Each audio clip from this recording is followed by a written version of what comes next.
नमस्कार साथियों, जय किसान। दोस्तों, हमણાં મેં થોડા સમય પહેલા આમ આદમી પાર્ટીની એક પ્રેસ કોન્ફરન્સ જોઈ, જેમાં કહેવામાં આવે છે કે આ રેકોર્ડિંગ રાજુ કરપડાનું છે। રાજુ કરપડા કોઈ સાથે વાત કરતા એમાં એમને કહ્યું ભાજપના નેતાઓ સાથે મારી વાત થઈ ગઈ છે। આખી પ્રેસ કોન્ફરન્સમાં સાબિત એ કરવાના પ્રયત્ન થતા કે રાજુ કરપડા ભાજપમાં જોડાશે। વિષય એ નથી કઈ પાર્ટીમાં જોડાય, એ તો હું મારી વિચારધારાથી જોડાઈ શકું, એના માટે હું સ્વતંત્ર છું।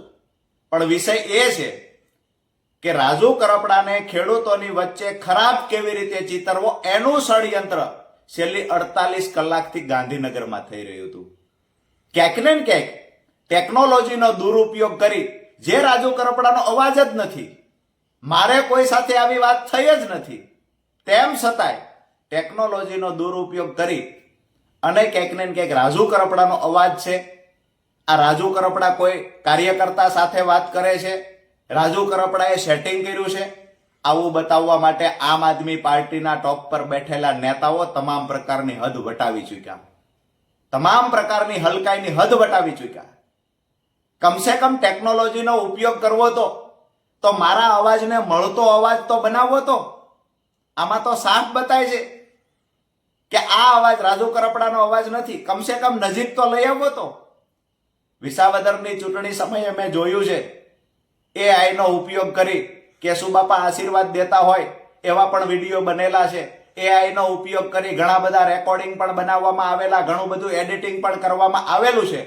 એવી જ રીતે આજે અહીંયા AI નો ઉપયોગ કરીને કે અન્ય ટેકનોલોજીનો ઉપયોગ કરી આમ આદમી પાર્ટીના નેતાઓ, જેને ખરેખર રાજુ કરપડા ખટકે છે એવા નેતાઓ રાજુ કરપડાને ખરાબ ચિતરવા માટે થઈ અને ખોટા ઓડિયો બનાવી અને પ્રેસ કોન્ફરન્સો કરી રહ્યા છે।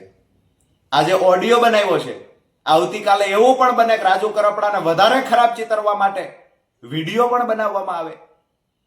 તો આવનાર સમયમાં ટેકનોલોજીનો દુરુપયોગ કરીને આમ આદમી પાર્ટીના નેતાઓ જે ખરેખર મને ખરાબ ચિતરવાના પ્રયત્ન કરી રહ્યા છે એની વિરુદ્ધમાં હું અત્યારે પોલીસ સ્ટેશન ફરિયાદ લખાવવા માટે જાઉં છું।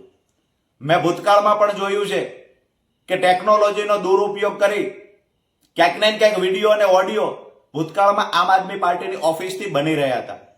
એમાં ટેકનોલોજીમાં કોણ માહેર છે એની પણ આવનાર સમયમાં ચર્ચા કરીશું। પરંતુ આ માણસ જે પ્રેસ કોન્ફરન્સમાં બેઠો છે એ ગઈકાલ સાંજના 4 વાગ્યાથી લઈ અને આજે જ્યાં સુધી પ્રેસ કોન્ફરન્સ થઈ ત્યાં સુધી ગોપાલભાઈની સાથે રહી અને આ માણસે કમ્પ્લીટ પ્રકારના ક્યાંકથી એડિટ, રેકોર્ડિંગ, કટિંગ આ બધું પ્લાનિંગ પૂર્વક કરી અને રાજુ કરપડાની જે લોકપ્રિયતા ખેડૂતોની વચ્ચે છે એ લોકપ્રિયતા જે જોઈ નથી શકતા, જેના કારણે અમુક લોકોના પેટમાં તેલ રેડાય છે, એ લોકો રાજુ કરપડાને બદનામ કરવાની કોશિશ કરે છે। આવનાર સમયમાં જે પણ કાયદેસર કાર્યવાહી કરવાની થશે આવા લોકો સામે હું ચોક્કસથી કરીશ। આભાર।